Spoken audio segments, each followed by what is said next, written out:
Hi guys, this is Chris with Rakombu and I'm here with the Asus Zenfone 2, the latest smartphone from Asus, which shares more than a few things in common with the LG G3, our favourite phone of last year. For a start, it's a 5.5 incher, although it doesn't sport the same beautifully sharp Quad HD graphics of the LG G3. It does have full HD resolution. It's a nice bright and reasonably colourful screen as well. Seems to be dealing with the glare from the demo room pretty well. Flip the Zenfone 2 over and you'll see another thing in common with the G3, and that's the volume rocker. So it doesn't have a full power button and everything on the back like the LG G3. The power button's actually found here on top. But the volume rocker does sit naturally under your finger, so if you turn the phone on, there, you'll see you can quite easily change the volume just with a tap. And since it's a 5.5 inch phone, that's quite good. It means you're not reaching about on the edges of the device, although the power button on top is a little awkward to get to when you're playing with just one hand. You definitely need two hands to get the most out of this phone. In terms of the interface itself, it's Android Lollipop 5.0, but it's also, as you can probably see, running the Zen UI interface, which is Asus's personal interface. So for instance, flip this down and you'll see we've got a load more personalization options compared to the normal Android ones. So yeah, for instance, you've got full-on glove mode, all kinds of power-saving modes, balance. This is, oh, it's a reading mode. There you go. Okay, so that just affects the screen. Turn that off. Oh, vivid mode, very nice. So that's, I'm guessing if you're watching movies or something like that and you want the colours to sort of pop a lot more.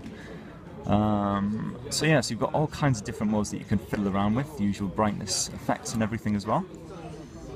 Go into the settings and you'll find tons more options in here as well. For instance, there's a kids mode which you can use if you're a parent. You basically don't want your child to be on the phone non-stop. And you can also customize exactly what apps they have access to, which is always handy. Don't want little Jimmy going on and seeing any adult websites that you shouldn't be looking at. In terms of the actual performance, there's a 64-bit Intel Atom quad-core processor packed away inside there, and certainly just from having a quick play with it, it certainly seems incredibly nippy. Apps load up almost instantly, and so far we haven't seen any kind of irritating stutters or anything like that, so fingers crossed with some prolonged usage you'll find that the performance is really, really good on it. There's a 3000 mAh battery which Asus reckons can charge to 60% in, I think it was about 38 minutes, which is pretty impressive. See if it can actually hold a full day of charge, of course, so again that's something we'll be testing in the full review. But also Asus is really concentrating on the cameras on this phone, so you've got a 5 megapixel up front and a 13 megapixel on the back here.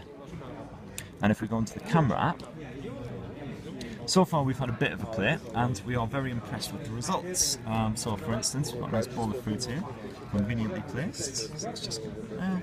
So let's see if we can get this, we can take a snap.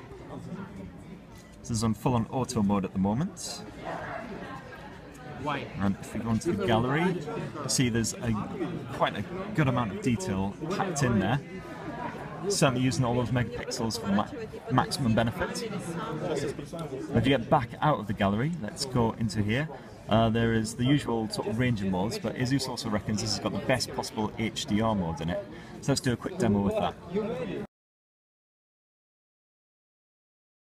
can see the foreground is very dark, and after capture, and we do some post processing, right? And you can see the dark area brighter. It's just auto mode. We also can show you the HDR mode. We can provide. Okay. We can compare with the Samsung Note 4 auto mode. Okay.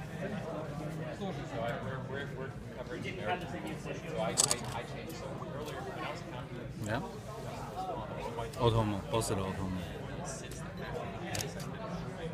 Okay. So for the HDR mode, we provide a much brighter backlight. Right? Much brighter. So right now we can turn on the HDR mode. You can see more foreground. Right? And take pictures. Yeah. Samsung claimed that their HDR is worldwide best one. Okay, so this HDR mode is exactly very good. Okay, so we can show you the HDR mode, and we also change to HDR mode. Okay, HDR mode.